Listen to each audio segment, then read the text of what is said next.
73세 남순자는 초등학교 정문 앞에서 30년 넘게 분식집을 운영했다. 30년이면 한 세대가 지나간다. 그 시간 동안 순자는 수천 명의 아이들을 봤다. 어떤 아이는 엄마 손잡고 처음 왔다가 어느새 자기 자식 손잡고 다시 왔다. 분식집 할머니에게 아이들의 얼굴은 단순한 손님이 아니었다. 그건 삶의 기록이었고 시간의 흐름이었으며 때로는 구해야 할 신호였다. 순자는 아이들 얼굴만 봐도 알았다. 배고픈 울음, 떨어진 성적표 앞에 울음, 친구와 싸운 뒤의 울음. 그리고 무서워서 참는 울음. 마지막 울음은 소리가 없었다. 입술을 깨물고 눈물을 삼키고 고개를 숙인 채 조용히 앉아 있는 아이들. 그런 아이들을 순자는 가장 먼저 알아봤다. 그래서 며느리 윤세린의 전화가 왔을 때 순자는 말보다 어조에서 먼저 이상함을 느꼈다. 어머니, 수아가 요즘 말이 많아져서요. 집에서는 조용히 시키는 연습을 좀 하고 있어요. 조용히 시키는 연습. 그 말이 순자의 귓가에 맴돌았다. 분식집에서 수천 명의 아이를 본 순자는 알았다. 아이에게 조용히 연습이 필요할 때는 없다. 아이는 원래 시끄럽다. 웃고 떠들고 뛰어다니고 질문하고 투정 부리는 게 아이다. 그게 건강한 아이의 모습이다. 조용한 아이는 두 가지다. 아프거나 무서운 것이다. 순자는 전화를 끊고 며칠 동안 생각했다. 손녀 수아는 올해 8살이었다. 명문 초등학교에 다니고 영어 학원, 피아노 학원, 수학 학원을 다녔다. 세리는 수아를 엄격하게 키운다고 했다. 그래야 경쟁에서 이긴다고 했다. 순자는 그 말에 동의하지 않았지만 며느리 앞에서는 말을 아꼈다. 요즘 젊은 엄마들은 자기 방식이 있다고 했다. 하지만 조용히 시키는 연습이라는 말은 달랐다. 그건 교육이 아니었다. 그건 통제였다. 순자는 아들에게 전화했다. 아들은 바쁘다며 짧게 대답했다. 엄마, 세린이 알아서 잘하고 있어요. 걱정 마세요. 그 말을 듣고 순자는 알았다. 아들은 집안일을 모른다. 아니, 알려고 하지 않는다. 그래서 순자는 직접 가기로 했다. 며느리에게 전화해서 일주일 정도 손녀를 봐주겠다고 말했다. 세리는 잠시 망설이다가 허락했다. 어머니, 그럼 규칙 좀 지켜주세요. 수아는 저녁 6시 이후에는 간식 금지고요. 텔레비전은 하루 30분만 보여주세요. 그리고 숙제 검사는 꼭 해주시고 틀린 문제는 3번씩 다시 풀게 해주세요. 순자는 대답 대신 한숨을 삼켰다. 8살 아이에게 규칙이 너무 많았다. 그날 저녁 수아가 할머니 집에 왔다. 아이는 큰 가방을 메고 있었고 표정은 긴장되어 있었다. 할머니. 수아는 작은 목소리로 인사했다. 순자는 아이를 안으려 했지만 수아는 몸을 살짝 피했다. 그 순간 순자는 확신했다.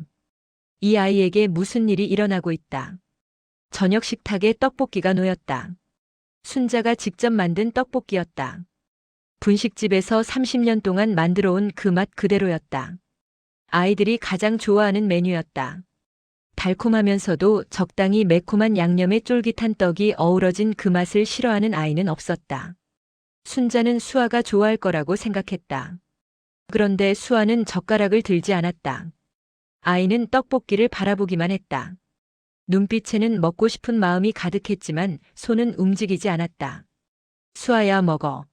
할머니가 만든 거야. 순자가 말했지만 수아는 고개만 살짝 숙였다. 입술을 깨물고 있었다. 먹어도 돼. 순자가 다시 말했다. 그런데 이상한 일이 일어났다. 수아의 눈이 엄마를 향했다. 아이는 할머니를 보는 게 아니라 지금 이 자리에 없는 엄마의 허락을 기다리고 있었다. 순자는 그 순간 소름이 돋았다. 수아야, 엄마 안 계셔. 할머니랑 같이 먹자. 순자가 부드럽게 말했다. 그제야 수아는 조심스럽게 젓가락을 들었다. 하지만 떡볶이를 입에 넣기 전에 또 한 번 멈췄다. 아이는 작은 목소리로 물었다. 할머니, 이거 몇 개 먹어도 돼요? 순자의 손이 멈췄다. 떡볶이 그릇을 내려놓으며 순자는 아이를 바라봤다. 수아는 8살이었다. 배고픈 나이였다. 뛰어놀고 자라나고 에너지가 필요한 나이였다. 그런 아이가 음식 앞에서 개수를 묻고 있었다. 마음껏 먹어. 할머니가 더 만들어줄게. 순자가 말했다. 수아는 고개를 끄덕였지만 표정은 여전히 불안해 보였다. 아이는 떡 3개를 먹고 젓가락을 내려놓았다. 더 먹어도 돼. 순자가 권했지만 수아는 고개를 저었다. 엄마가 그랬어요. 저녁에는 탄수화물 3개까지만 먹으라고요. 순자는 아무 말도 할 수 없었다. 8살 아이가 탄수화물 개수를 세고 있었다. 이건 건강한 식습관이 아니었다. 이건 통제였다. 순자는 분식집에서 수많은 아이들을 봤다. 배불리 먹고 웃는 아이들, 떡볶이 국물까지 다 먹는 아이들, 엄마한테 하나만 더 달라고 조르는 아이들. 그게 정상이었다. 하지만 지금 순자 앞에 앉아 있는 손녀는 달랐다. 수아는 먹고 싶어도 참았다. 허락받지 않으면 먹지 못했다. 개수를 세면서 먹었다. 그날 밤 순자는 수아를 재웠다. 아이는 할머니 품에 안겨서도 긴장을 풀지 못했다. 몸이 딱딱하게 굳어 있었다. 수아야, 편하게 자. 순자가 아이 등을 쓰다듬었다. 수아는 작은 목소리로 물었다. 할머니, 저 오늘 잘했어요? 순자의 가슴이 무너졌다. 아이가 묻는 건 칭찬이 아니었다. 아이는 자기가 실수하지 않았는지 확인하고 있었다. 잘했어. 우리 수아 잘했어. 순자가 대답했다. 수아는 그제야 조금 긴장을 풀었다. 하지만 완전히 잠들지는 못했다. 한참을 뒤척이다가 수아는 중얼거렸다. 엄마한테 전화해야 돼요. 오늘 뭐 했는지 말해야 돼요. 순자는 아이를 꼭 안았다. 내일 해. 지금은 자야지. 수아는 고개를 저었다. 안 돼요. 엄마가 매일 저녁 9시에 전화하라고 했어요. 안 하면 엄마가 걱정해요. 순자는 핸드폰을 건넸다. 수아는 능숙하게 엄마에게 전화를 걸었다. 그리고 마치 보고서를 읽듯이 말했다. 엄마, 나 할머니 집에 잘 왔어요. 저녁 6시에 도착했고요. 떡볶이 3개 먹었어요. 텔레비전 안 봤고요. 숙제는 내일 아침에 할 거예요. 순자는 그 모습을 보며 깨달았다. 이건 버릇이 아니었다. 이건 훈련이었다. 허락 없이는 아무 행동도 못하게 길들여진 아이였다. 밤 10시가 넘어서야 수아는 잠자리에 들었다. 순자는 아이 옆에 누워 자장가를 불러주었다. 30년 전 아들을 재울 때 부르던 그 노래였다. 반짝반짝 작은 별 아름답게 비치네.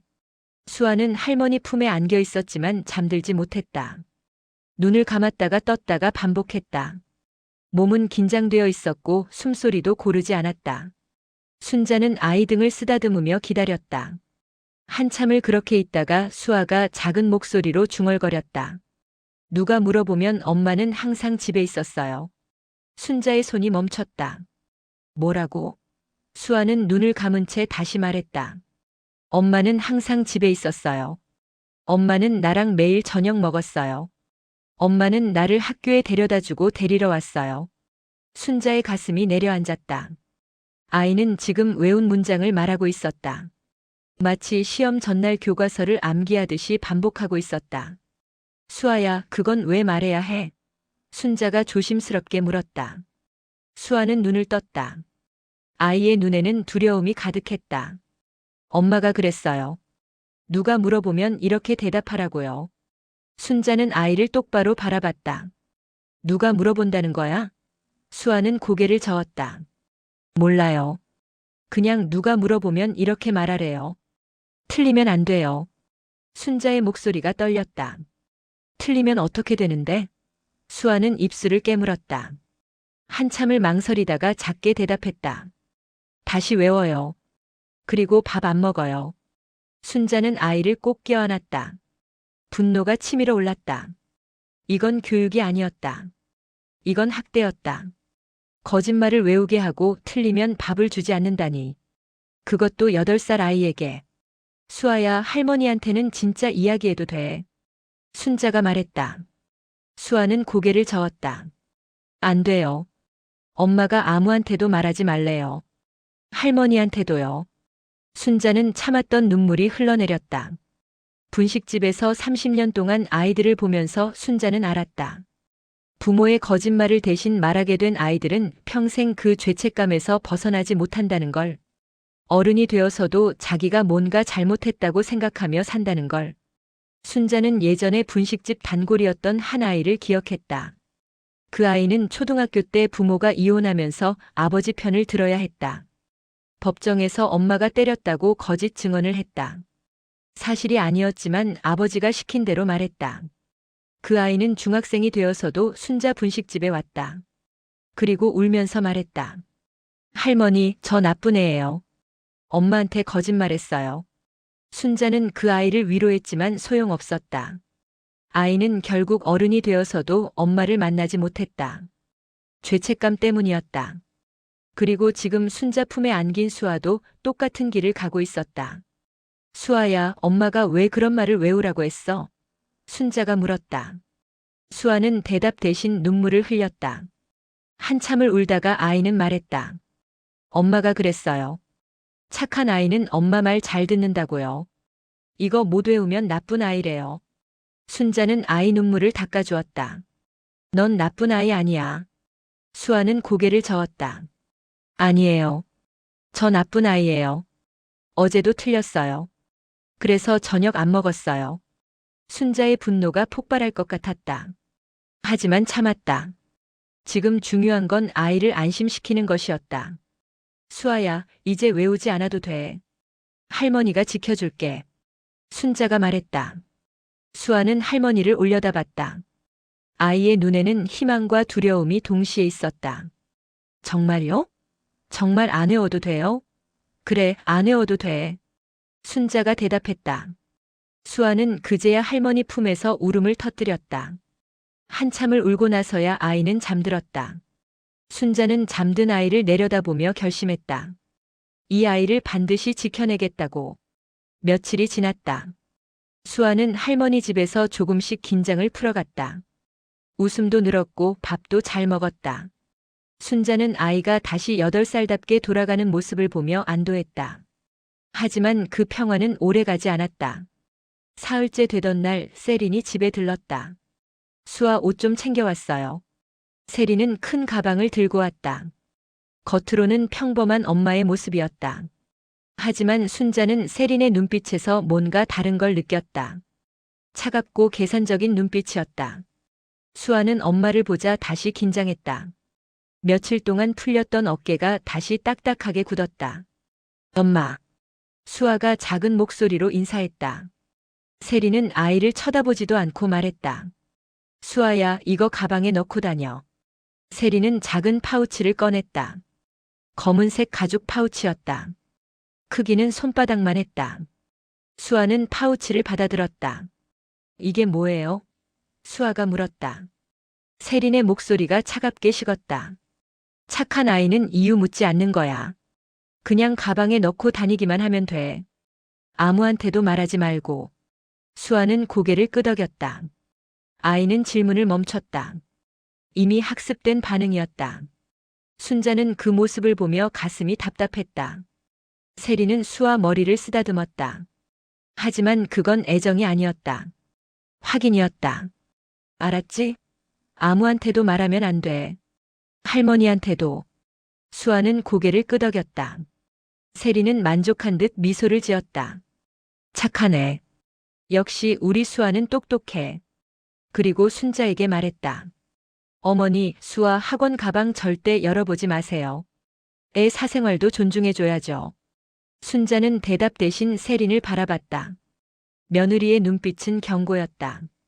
세린은 곧 떠났다. 수아는 파우치를 조심스럽게 가방에 넣었다. 아이의 손이 떨리고 있었다. 그날 밤 순자는 잠들지 못했다. 파우치가 신경 쓰였다. 저 안에 뭐가 들었을까? 왜 아이 가방에 넣어야 할까? 왜 아무한테도 말하지 말라고 했을까? 새벽 2시 순자는 결심했다. 수아는 깊이 잠들어 있었다.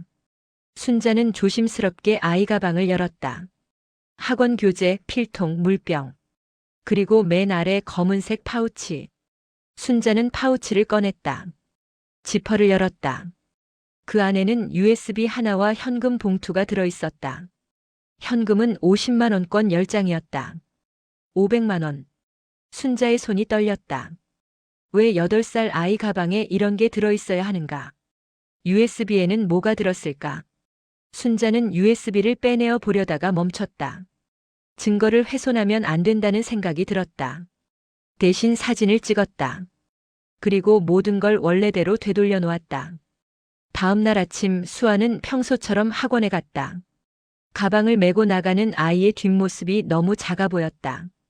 8살 아이가 500만 원과 정체 모를 USB를 들고 거리를 걷고 있었다. 순자는 그날 오후 수아를 학원에서 데려왔다. 집에 돌아오자마자 수아에게 물었다. 수아야, 엄마가 준 거 학원에서 누구 줬어? 수아는 깜짝 놀라며 고개를 저었다. 아무도 안 줬어요. 그냥 가지고만 다녔어요. 거짓말이었다. 아이의 눈빛이 흔들리고 있었다. 수아야, 할머니한테는 진짜 말해도 돼. 순자가 다시 물었다. 수아는 울음을 터뜨렸다. 한참을 울다가 말했다. 학원 선생님한테 줬어요. 엄마가 그러래요. 선생님 만나면 이거 드리라고요. 그리고 아무 말도 하지 말라고요. 순자는 아이를 꼭 안았다. 아이는 운반책으로 쓰이고 있었다. 어른들의 더러운 거래에 8살 아이를 끌어들이고 있었다. 수아는 할머니 품에서 울며 말했다. 할머니, 엄마가 그랬어요. 비밀 지키면 나 사랑해준다고요. 착한 아이만 사랑받는다고요. 순자의 눈에서 눈물이 흘러내렸다. 이건 사랑이 아니었다. 이건 협박이었다. 조건부 애정으로 아이를 길들이고 있었다. 그날 이후 수아의 행동이 이상해졌다. 아니, 이상한 게 아니라 순자가 이제야 제대로 보기 시작한 것이었다. 수아는 자주 질문했다. 겉으로는 평범한 아이의 질문 같았지만 순자는 알았다. 그건 아이의 질문이 아니었다. 할머니, 오늘 전화 왔어? 아침 식사를 하다가 수아가 물었다.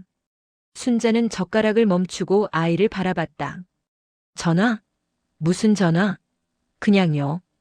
혹시 누가 전화했나 해서요. 수아는 태연한 척했지만 눈빛은 긴장되어 있었다. 순자는 고개를 저었다. 아무도 안 했어. 왜? 수아는 대답 대신 밥을 먹었다. 하지만 순자는 이상함을 느꼈다. 8살 아이가 왜 할머니에게 온 전화를 확인하는가? 다음 날도 똑같았다. 할머니, 오늘 어디 나갔어? 수아가 학원에서 돌아오자마자 물었다. 순자는 시장 갔다 왔다고 대답했다. 수아는 고개를 끄덕이며 또 물었다. 누구 만났어요? 순자는 멈칫했다. 아무도 안 만났어. 장만 보고 왔어. 수아는 안심한 듯 표정을 풀었다. 그리고 자기 방으로 들어갔다. 순자는 아이 뒷모습을 보며 깨달았다. 수아는 지금 감시하고 있었다. 할머니의 일상을, 행동을, 만남을. 사흘째 되던 날 순자는 일부러 테스트를 해봤다. 오후에 옛날 친구를 만나고 왔다. 그리고 저녁에 수아가 물었다. 할머니, 오늘 집에만 있었어? 순자는 거짓말을 했다. 응, 집에만 있었어. 수아의 얼굴이 굳었다. 아이는 입술을 깨물며 순자를 바라봤다. 정말요? 정말 아무 데도 안 갔어요? 그 눈빛에서 순자는 확신했다. 이 아이는 이미 알고 있었다. 누군가 할머니를 지켜보고 있었고 수아는 그 정보를 확인하는 역할을 맡은 것이었다. 순자는 솔직하게 말했다. 미안, 할머니가 거짓말했네. 친구 만나고 왔어. 수아는 당황했다. 아이는 뭐라고 대답해야 할지 몰라 하다가 눈물을 흘렸다. 순자는 아이를 안았다. 수아야, 엄마한테 보고해야 하는 거야? 수아는 울면서 고개를 끄덕였다. 엄마가 그랬어요. 할머니가 뭐 하는지 매일 말하래요. 누구 만나는지, 어디 가는지, 전화는 누가 하는지. 순자의 가슴이 무너졌다. 며느리는 아이를 눈과 귀로 쓰고 있었다. 8살 아이에게 할머니를 감시하게 만들고 있었다. 왜 그래야 하는데? 순자가 물었다. 수아는 고개를 저었다. 몰라요. 엄마가 그냥 그러래요. 안 하면 엄마가 화내요. 순자는 아이 눈물을 닦아주었다. 그리고 부드럽게 물었다. 할머니 서랍도 열어봤어? 수아는 깜짝 놀라며 고개를 숙였다. 대답이 없었다. 하지만 침묵이 답이었다. 순자는 한숨을 쉬었다. 며칠 전 서랍이 미묘하게 열려 있었던 게 생각났다. 그때는 자기가 잘못 닫은 줄 알았다. 하지만 아니었다. 수아가 뒤진 것이었다. 수아야, 넌 잘못한 거 없어. 순자가 말했다. 수아는 고개를 저었다. 저 나쁜 아이예요. 할머니 몰래 서랍 열어봤어요. 가방도 뒤졌어요. 핸드폰도 봤어요. 아이는 울면서 자백했다. 엄마가 시킨 일들을 하나하나 말했다. 할머니 통화 내역 확인하기, 편지 있는지 찾아보기, 누가 방문하는지 체크하기. 순자는 아이를 꼭 껴안았다. 분노가 치밀었지만 참았다. 지금 아이 앞에서 화를 내면 안 됐다. 아이는 이미 충분히 상처받았다. 넌 나쁜 아이 아니야. 엄마가 시켜서 한 거잖아. 순자가 말했다. 수아는 할머니 품에서 한참을 울었다. 울음이 멈추고 나서 아이는 작게 물었다. 할머니, 저 엄마한테 말해야 돼요? 오늘 할머니가 친구 만난 거. 순자는 고개를 저었다. 안 해도 돼. 수아는 불안한 얼굴로 순자를 바라봤다. 안 하면 엄마가 알아요. 다른 사람이 말해줘요. 순자는 그 말에 소름이 돋았다. 세리는 아이만 시킨 게 아니었다. 다른 사람들도 동원하고 있었다. 아이는 그저 여러 감시망 중 하나였을 뿐이었다. 다음 날 순자는 세린을 불렀다. 더 이상 참을 수 없었다. 며느리가 집에 왔을 때 순자는 단도직입적으로 말했다. 수아한테 왜 그러는 거야? 세린은 태연하게 소파에 앉았다. 뭘 말씀하시는 거예요? 순자의 목소리가 떨렸다. 아이한테 거짓말 외우게 하고 심부름시키고 나를 감시하게 만들고. 그게 엄마가 할 짓이야? 세린은 한숨을 쉬었다. 표정에는 짜증이 섞여 있었다. 어머니, 감정적으로 접근하지 마세요. 전 결과를 만드는 사람이에요. 순자는 어이가 없었다. 결과? 무슨 결과? 세린은 차갑게 대답했다. 우리 가족이 안전하게 살아남는 결과요. 어머니는 모르세요. 지금 세상이 얼마나 치열한지. 순자는 세린을 똑바로 바라봤다. 그래서 8살 아이를 이용하는 거야? 세린은 이용이라는 단어에 반응했다. 이용이요? 어머니, 단어 선택 좀 신중히 하세요. 전수아를 보호하고 있어요. 순자는 손이 떨렸다. 어떻게 저런 말을 당당하게 할 수 있을까? 세린은 다리를 꼬고 앉으며 계속 말했다. 어머니는 옛날 방식으로만 생각하시니까 이해를 못 하시는 거예요. 요즘 세상은 정보가 곧 힘이에요. 순자는 참았던 분노를 터뜨렸다. 그래서 아이한테 할머니 감시하라고 시킨 거야? 그게 정보 수집이야? 세린은 흔들리지 않았다. 맞아요. 수아 기억력은 어른보다 정확해요.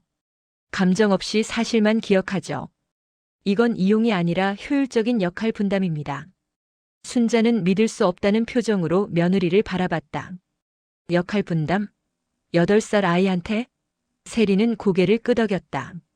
네, 각자 할 수 있는 일을 하는 거예요. 전 밖에서 일하고 수아는 집에서 관찰하고 그게 뭐가 문제예요? 순자의 목소리가 높아졌다. 문제가 뭐냐고? 아이가 밥도 제대로 못 먹고 거짓말 외우고 엄마 눈치 보면서 사는 게 문제지. 세린은 차갑게 웃었다. 어머니, 그건 훈육이에요. 수아는 배우고 있는 거예요. 세상이 어떻게 돌아가는지. 순자는 주먹을 쥐었다. 이건 훈육이 아니야. 이건 학대야. 세린의 표정이 굳었다. 학대요? 어머니, 말씀 조심하세요. 전수아를 때린 적도 굶긴 적도 없어요. 명문 학교 보내고 좋은 옷 입히고 필요한 거 다 사주는데 그게 학대예요? 순자는 고개를 저었다. 때리지 않는다고 학대가 아닌 게 아니야. 아이 마음을 죽이는 것도 학대야. 세린은 비웃었다. 마음? 어머니, 마음 가지고는 세상에서 못 살아요. 현실을 봐야죠. 순자가 따져 물었다. 그래서? 아이한테 500만 원 들려보내는 게 현실이야? USB 심부름 시키는 게 현실이야? 세린은 잠시 당황했지만 곧 표정을 굳혔다. 그건 필요한 일이었어요. 순자는 목소리를 낮췄다. 무슨 일인데 8살 아이를 끌어들여야 해? 세린은 한참을 순자를 바라보다가 말했다. 어머니는 모르는 게 약이에요. 하지만 알려드리죠. 전 지금 회사에서 조사받고 있어요. 횡령 의혹으로요. 순자는 숨이 막혔다. 세리는 담담하게 계속 말했다. 증거를 숨겨야 했어요. 집에 두면 압수수색 당하니까. 수아 가방이 가장 안전했어요. 누가 아이 가방을 뒤지겠어요? 순자는 할 말을 잃었다. 세리는 자기 범죄를 아이로 은폐하고 있었다. 그리고 그걸 당연하다는 듯 말하고 있었다. 미쳤어. 순자가 중얼거렸다. 세리는 어깨를 으쓱했다. 어머니가 뭐라고 하시든 상관없어요. 전 선택했어요. 더러운 방법이라도 가족이 살 수 있으면 전 그 방법을 쓸 거예요. 순자가 물었다. 수아도 가족 아니야? 세리는 잠시 멈췄다가 대답했다. 수아도 가족이니까 이렇게 하는 거예요. 깨끗하게 망하는 게 정의는 아니잖아요. 차라리 살아남는 게 낫죠. 그 말에 순자는 확신했다. 이 여자는 아이를 사람으로 보지 않는다. 도구로 본다. 이용할 수 있는 자원으로 본다. 그날 밤 순자는 잠들지 못했다.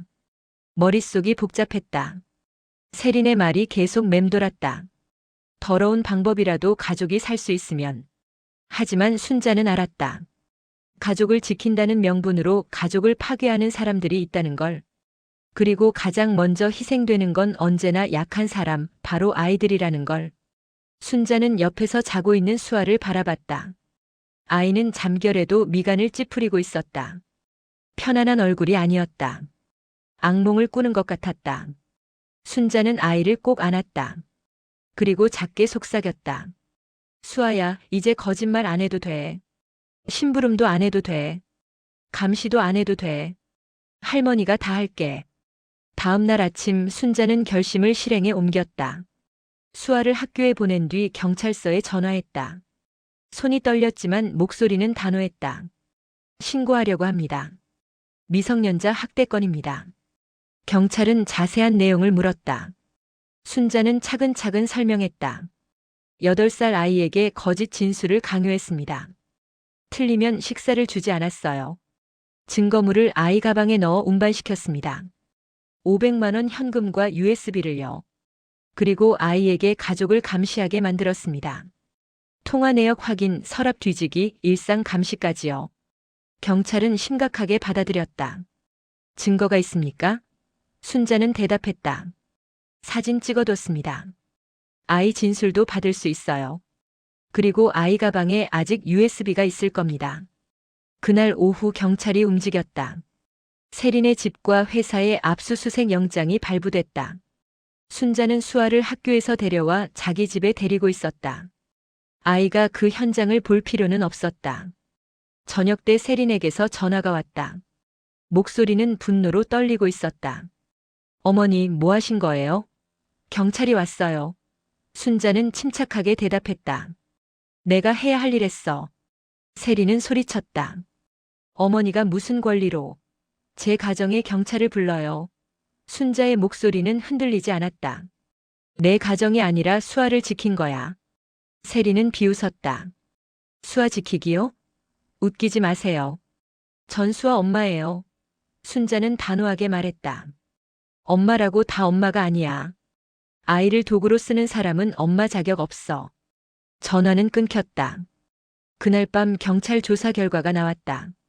수아 가방에서 USB가 발견됐다. 안에는 회사 기밀 문서와 횡령 증거가 담겨 있었다. 세린집 금고에서는 현금 3천만 원이 나왔다. 출처를 밝히지 못하는 돈이었다. 그리고 수아에 대한 조사도 시작됐다. 아동 심리 전문가가 수아와 면담했다. 아이는 처음에는 말을 하지 않았다. 하지만 할머니가 옆에 있자 조금씩 입을 열었다. 엄마가 말하래요. 누가 물어보면 엄마는 항상 집에 있었다고. 전문가는 고개를 끄덕이며 기록했다.